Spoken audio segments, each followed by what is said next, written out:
Que boa surpresa é O Diabo Veste Prada 2. Como é bom ver uma sequência que volta com uma franquia depois de tanto tempo e, de fato, é uma sequência e não simplesmente um caça-níquel para ganhar dinheiro com os fãs que aguardaram ansiosamente por 2 décadas. Esse filme é muito mais do que isso, ainda bem.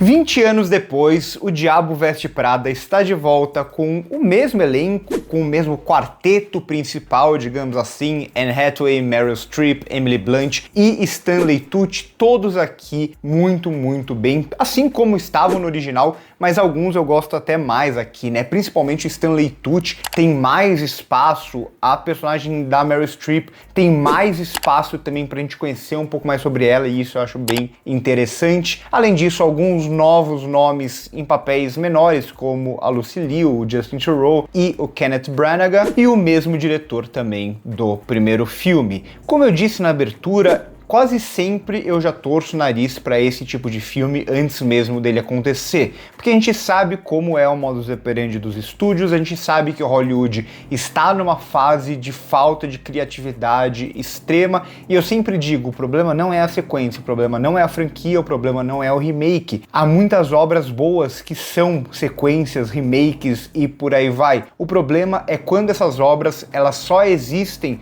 para tentar vender produtos para um público ansioso sem propor nada de novo, sem ter nada de fato para apresentar. Esse é o lugar que demonstra como Hollywood está em crise. Um monte de roteiros originais, digamos assim, poderiam ser realizados, mas sempre o caminho mais fácil é você ir pelo mais cômodo, pelo que você já tem público garantido, digamos assim. E aí a gente tem quase que uma formulinha de sucesso que nem é tão de sucesso assim, porque muitos desses filmes flopam, que é você pegar uma obra original, ver toda a repercussão que teve do período daquela obra, quase sempre, que já tem muitos e muitos anos, e a partir de tudo aquilo que se comentou nesse período sobre aquele filme, as piadas que surgiram, os memes que surgiram, você meio que cria um monte de sketches sem uma narrativa muito própria, soca tudo isso lá dentro e pronto, você dá piscadinhas atrás de piscadinhas e referência para os fãs, e para os fãs que estão aguardando ansiosamente por aquele retorno, meio que na hora funciona, digamos assim, e Hollywood segue fazendo essa fórmula. Por sorte, O Diabo Veste Prada 2 não é isso. Tem sim as suas piscadinhas, obviamente, ao filme original, tem as suas referências, piadas que estavam lá, que estão aqui, ou acontecimentos de lá que retornam aqui, mas o filme é muito mais do que isso. O que eu gosto, acima de tudo, nesse filme é que ele é, de fato, uma sequência. A maioria desses retornos, desses recalls ou dessas sequências tardias, transforma essas sequências, como eu disse, apenas em piscadinhas a partir daquilo que aconteceu antes. Esse filme não. Esse filme, ele reconhece que existe aquilo, ele reconhece aquele universo que foi criado 20 anos atrás, ele reconhece o mundo daquele período, ele reconhece o mundo de hoje, e ele, a partir daí, ele cria uma sequência de fato. Uma sequência, o que eu quero dizer com isso? Uma sequência narrativa mesmo, uma sequência de eventos, uma sequência dramática, um desenvolvimento de personagens a partir desse vácuo de 20 anos, aonde eles estão hoje e o que vai acontecer com eles durante o filme. Então aqui é um filme que ele até se assemelha, porque a fórmula dele narrativa é semelhante à do primeiro filme, claro, trazendo para um contexto de hoje, para temas atuais e por aí vai, mas ele está muito mais preocupado em continuar essa história, desenvolver esses personagens, continuar debatendo esse mundo da moda mesmo, da tecnologia e tudo mais, como o avanço tecnológico e o mundo de hoje afeta tudo isso, como esse mundo está diferente daquele período do passado, mas o filme ele segue em progressão. Os personagens eles são muito bem tratados aqui, por isso que eu falo que os atores estão muito bem, eles estão muito bem, mas porque os personagens são muito bem tratados por todo esse filme. Eu adoro todos eles, né? O que eles fazem com a personagem da Emily Blunt, que ela continua sendo meio que um alívio cômico, mas há um desenvolvimento da personagem, o que eles fazem com a Miranda, porque aqui seria muito fácil você só pegar os memes que surgiram envolvendo esses personagens e amontoar eles durante o filme todo, ou você olhar para uma personagem como a Miranda e falar assim, olha, no passado o filme meio que romantizava ela, só que ela é uma chefe abusiva, né? O tipo de coisa que vai rolar nas redes sociais o tempo inteiro, então a gente tem que criar um segundo segundo filme para mostrar como ela era abusiva e para julgar a personagem o tempo inteiro ou para humanizá-la por completo. Bom, o filme ele tira sarro com esse fato dela agir dessa forma e com tudo que pôde mudar ou que mudou ali dentro da empresa por causa das atitudes dela. Ele dá mais espaço pra gente conhecer mais a personagem, pra gente ver a personagem numa outra fase, né? Então são 20 anos que se passaram na vida daquela mulher também, mas ele continua compreendendo ela como uma personagem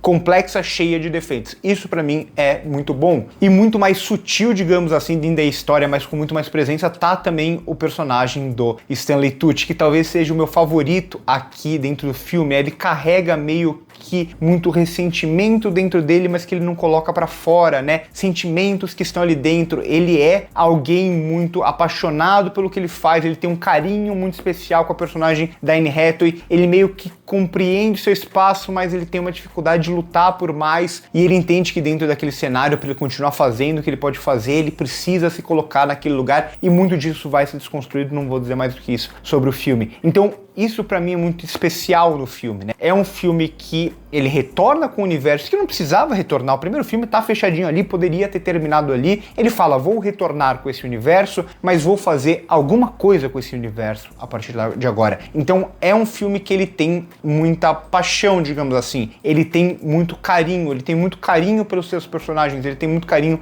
pelo seu mundo. Ele é divertidíssimo, como o primeiro já era muito engraçado, e aqui o timing de humor envolvendo esses personagens é muito bom, ainda que ele se permita se levar também para um tom muito mais dramático envolvendo esses personagens. É muito mais fácil, eu acho, que derrubar lágrimas com esse segundo filme do que era com o primeiro, inclusive, porque ele tem esse espaço, né? Ele tem um lugar meio otimista, mas ao mesmo tempo ele entende a certa decadência moral que parte do mundo entrou, ou as modificações mesmo do mundo, e como o que acontecia daquela forma no passado já não é mais exatamente possível no hoje.